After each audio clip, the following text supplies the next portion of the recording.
क्या है, अंतर से हारने के बाद में बौखलाहट है। उनका जो काम है, हिंदू मुस्लिम करो, धर्म के आधार पे बांटने की बात करो, अंता की जनता ने साबित कर दिया कि ये फेल है, कुछ कर नहीं पाए।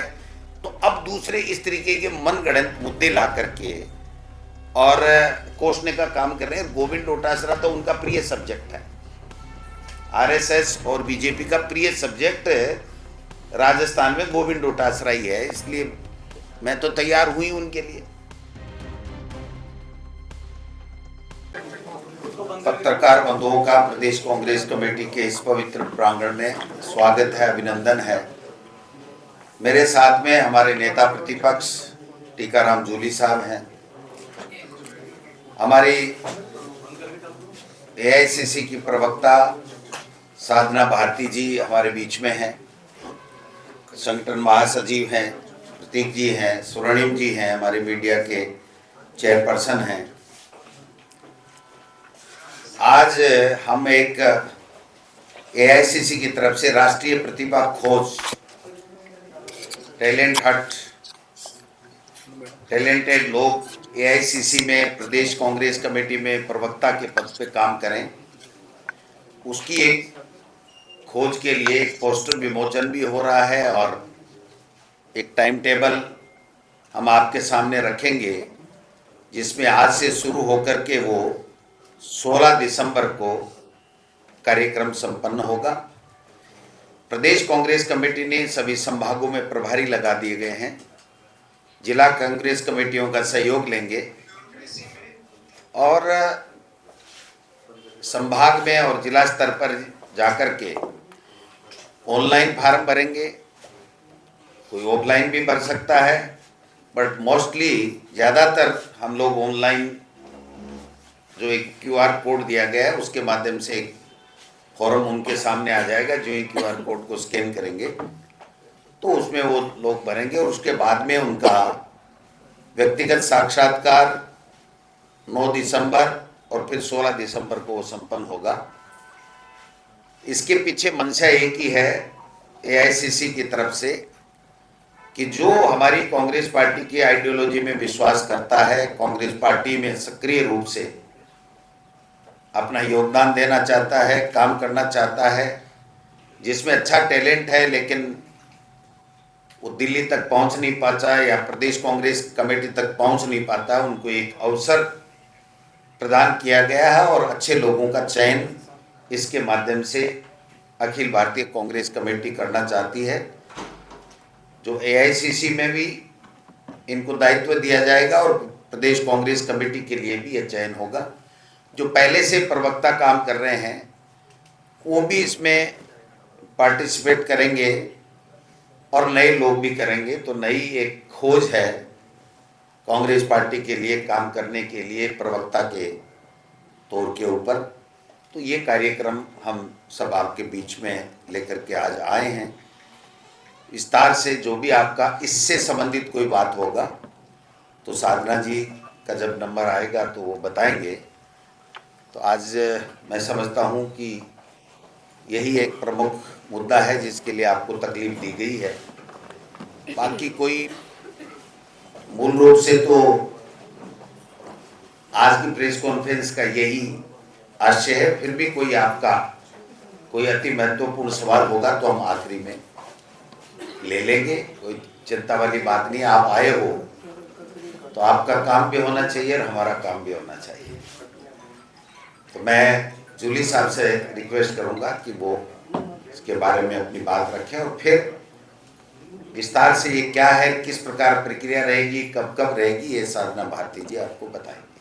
सरकार साथियों, जैसा कि माननीय अध्यक्ष जी ने बताया कि कांग्रेस पार्टी एक टैलेंट हंट प्रोग्राम जारी कर रही है, प्रतिभा खोज प्रोग्राम, जिसके तहत जो कांग्रेस पार्टी के लिए एक प्रवक्ता के रूप में, एक रिसर्च प्रवक्ता के रूप में, एक प्रचार कोऑर्डिनेटर के रूप में जो काम करना चाहते हैं वो ऑनलाइन अप्लाई करके और इस पद के लिए आज से ही ओपन हो गया है, इसके लिए अप्लाई कर सकते हैं।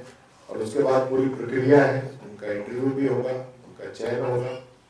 और जो कांग्रेस विचारधारा को आगे बढ़ाना चाहते हैं, आगे लेके जाना चाहते हैं और आज के समय में अपनी बात खुल के रखना चाहते हैं, उन लोगों के लिए ये प्रोग्राम है। मैं मीडिया के माध्यम से सभी साथियों से कहना चाहूँगा, जो पार्टी के लिए काम करना चाहते हैं, समय देना चाहते हैं, वो इससे जरूर जुड़े और अप्लाई जरूर करें। बनी है हमारी, ज्यूरी डिसाइड करेगी। ज्यूरी को अभी जो पार्टी की तरफ से, एआईसीसी की तरफ से जो प्रोग्राम दिया गया है वो डिबेट्स तक का तय है। अभी एआईसीसी की ज्यूरी डिसाइड नहीं हुई है, जो यहाँ की आगे की चयन प्रक्रिया को जो इंटरव्यूज करेंगे उसके लिए एक ज्यूरी अलग डिसाइड होगी। उसके बाद हम आपको ये वाली जो आपके सवाल है इनका हम ज़्यादा क्लैरिटी के साथ जवाब दे पाएंगे। और कोई सवाल? तो राजस्थान में तो जिला अध्यक्ष को चयनित को लेकर के आपस में मनमुटाव चल रहा है और राष्ट्रीय स्तर के प्रवक्ताओं के आप लोग ढूंढ कर जा रहे हैं, कौन सी पद्धति आप लोग अपनाने जा रहे हैं? ये तो अपनी अदा के लिए जाना जाता दादा है। के लिए ये तो अमित शाह को भी नहीं बख्शते। Everything is okay. 1 दिसंबर से बीजेपी की जो मंत्री जनसुनवाई है वो करेंगे। पहले भी जनसुनवाई चली गई थी लेकिन कोई मंत्री वगैरह नहीं होते थे। 1 दिसंबर से दोबारा से शुरू करने का जो काम है वो सरकार की तरफ से किया जा रहा है। क्या आप कहेंगे इस पूरी जनसुनवाई को लेकर? शुरू तो की थी, मंत्रियों ने मना कर दिया था कि हम नहीं करेंगे, क्योंकि हमारे कहने से काम तो हो नहीं रहे, तो हम क्या जन सुनवाई करें। और ये जन सुनवाई नहीं है, बीजेपी के कार्यकर्ताओं में जो आक्रोश है उसको ठंडे छींटे उसके ऊपर देने की एक असफल कोशिश ये लोग बात कर रहे हैं। जब मंत्रियों की उनका ऐसे नहीं सुनता, मंत्रियों की उनके विभाग का सेक्रेटरी नहीं सुनता, जब विधायक की एसडीएम नहीं सुनता, मंत्री की, प्रभारी मंत्री की जिला कलेक्टर नहीं सुनता, एसपी नहीं सुनता, तो फिर किसकी सुनवाई करके कौन किसको क्या लाभान्वित कर देगा, क्या समस्या का समाधान कर देगा, ये समझ से परे है। जिस तरीके से नरेश मीणा ने पीएम मोदी पर जो विवादित टिप्पणी की है, क्या राजनीति में इस असभ्य भाषा निंदनीय है।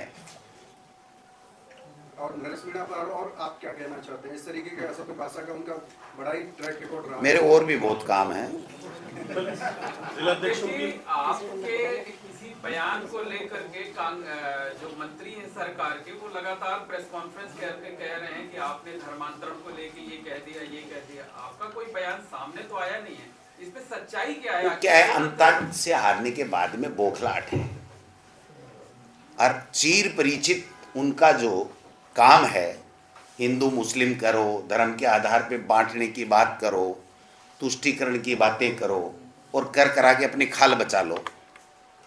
तो जब मुख्यमंत्री ये कह रहे थे, इनके मंत्री ये कह रहे थे कि 2 साल के काम किया परीक्षा होगी और इसमें हम सफल होते हैं तो हम 2 साल में अच्छा काम किया है, तो हमने उस चैलेंज को स्वीकार किया था।